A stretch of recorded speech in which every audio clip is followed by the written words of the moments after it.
Зохиолч Эдгар Аллан По, бэлчлэгч зүрх. Тийм ээ. Би маш их сандарч байна.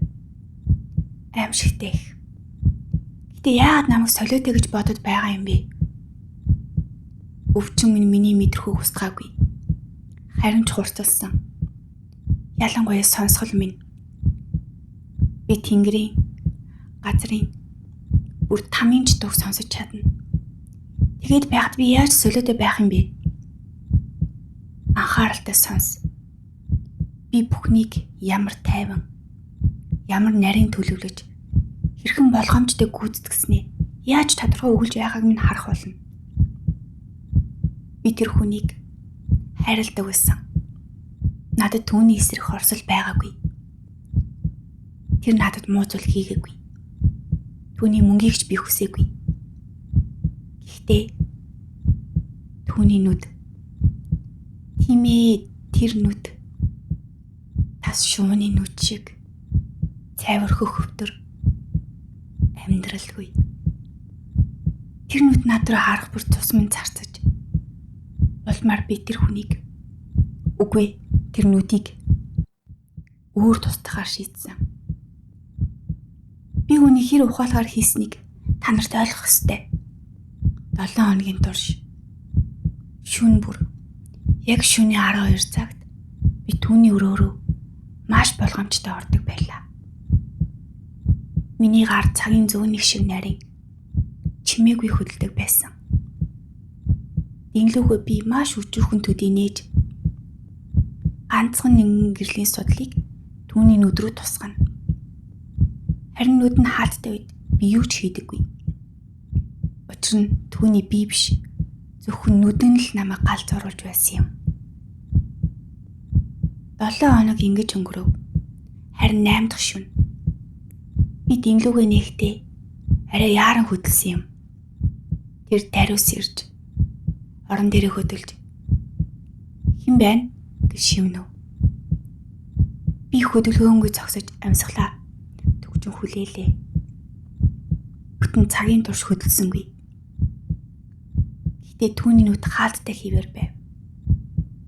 Гинэд би дэнлүүгээ нээхэд гэрэл шууд тэр аимшиг нүд дээр тусав. Тэр нүд нээгдсэн байлаа. Хөхөвтөр, аимшигтай. Тэр мөчид би зүрхний цохилтыг сонсов. Эхэндээ намуухан, холоос сонсогдох мэт. Гэтэ аажмаар улам чангарч хурцсаж эхэлсэн.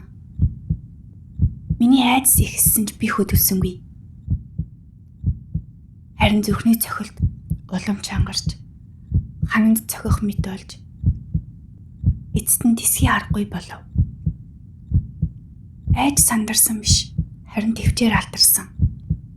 Би дэнлүүгээ бүрэн нээж орон дээр өсрөн очоод түүнийг дарж толгой дээгүүр нь хүнчлөөр бүтэв. Зүрх цохилсоор эцэст нь чимээгүй болов. Тэр хөөгсөн байлаа.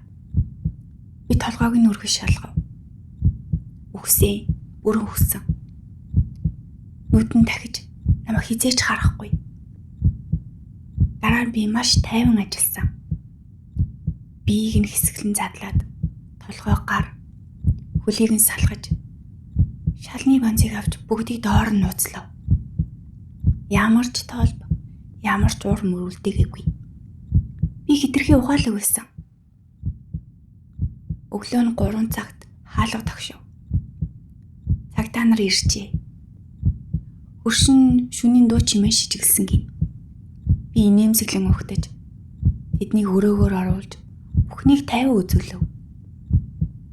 Тэрч байтугай би тэр хүний өрөөнд яг биеийг нь нуусан шалан дээр сандал тавин сууж цагтаа нарыг суухыг өрөв. Гэтэл би нэг дуу сонсож эхэллээ. Маш намуухан. Зүрхний цохилт шиг.